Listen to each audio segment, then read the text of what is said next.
Hi everyone, the issue that I have chosen to do my presentation on today is substance use disorder. The reason that I've chosen substance use disorder is because in the past year, according to the 2021 National Survey on Drug Use and Health, substance use disorder affected 46.3 million individuals ages 12 and older. This is a significant issue in our country, it is an epidemic, and it is a problem that we need to address quickly and effectively. The intervention that I have chosen for this population to discuss today is group therapy as opposed to individual therapy and the benefits for that. There are several studies that have looked into group therapy as a treatment option for people with substance use disorder, and they have shown positive results.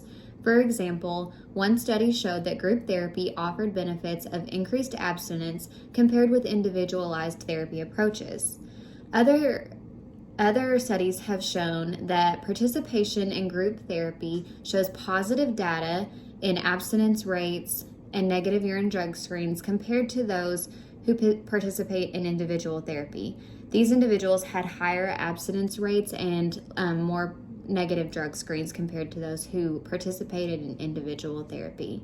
And then finally, I found another peer-reviewed study that suggested that specialized group therapy treatment programs led to a greater reduction in alcohol consumption compared to treatment as usual with individual therapy.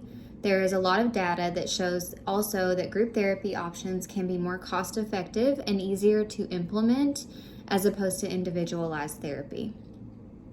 My plan for carrying this out in my future place of business would be to create a group treatment plan for individuals based off of their unique substance abuse, whether that be heroin or alcohol, whatever the case may be. I would like to create group therapy that targets that specific substance so that we can individualize it in some way for each person.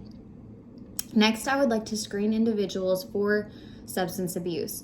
There are a couple of different screening questionnaires that I have found that would work best, I believe. One is the DAST-10 screening questionnaire. This will assess for the use of drugs such as cannabis, solvents, tranquilizers, barbiturates, cocaine, stimulants, hallucinogens, and narcotics. This would not assess for the use of alcohol. The questionnaire that I would like to use for patients who are struggling with alcohol use disorder would be the AUDIT questionnaire, AUDIT, and that would only assess for alcohol use. So those would be the two screening questionnaires that I would give patients at their baseline when they come in.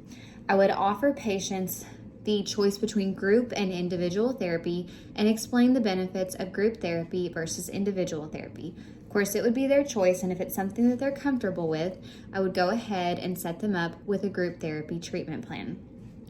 Next, I would try to network this plan to some degree by taking information to local primary care providers, local hospitals, so that they could give this out to their patients that they see that are struggling with substance use disorder so that they could hopefully refer them to the area that I would be working in. I would inform patients of the benefits, cost effectiveness, as well as the mental health benefits of group therapy. And I would do a baseline questionnaire before we began the initial group and individual therapy to assess how they would both turn out. After that, we would do a follow-up at 3, 6, 9, and 12 months with the same questionnaire to assess how individuals are progressing through their therapy and what their outcomes are showing. My projected timeline for this project would be a total of 12 months.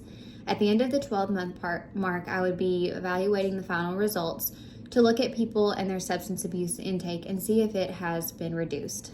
The theoretical framework that I would be basing this off of would be Kolbaka's theory of comfort. Kolbaka stated that comfort is the immediate experience of being strengthened by having met the needs for relief or transcendence met in 4 contexts. Those 4 contexts include physical, psychospiritual, environmental, and sociocultural. Her theory proposes that when you enhance the comfort of both the patient and their family involved in their care, the patients engage more in positive health-seeking behaviors, whether they are conscious of it or not. I use this theory because it puts in mind for me that group therapy would be a way to enhance, hopefully, the comfort of the patient and the fellow patients that they have around them. The idea would be that they could sort of use each other for comfort, and they could find some kind of a path together and use each other's stories and help boost each other up. So that would be my proposed intervention, and I appreciate you guys listening, and thank you so much.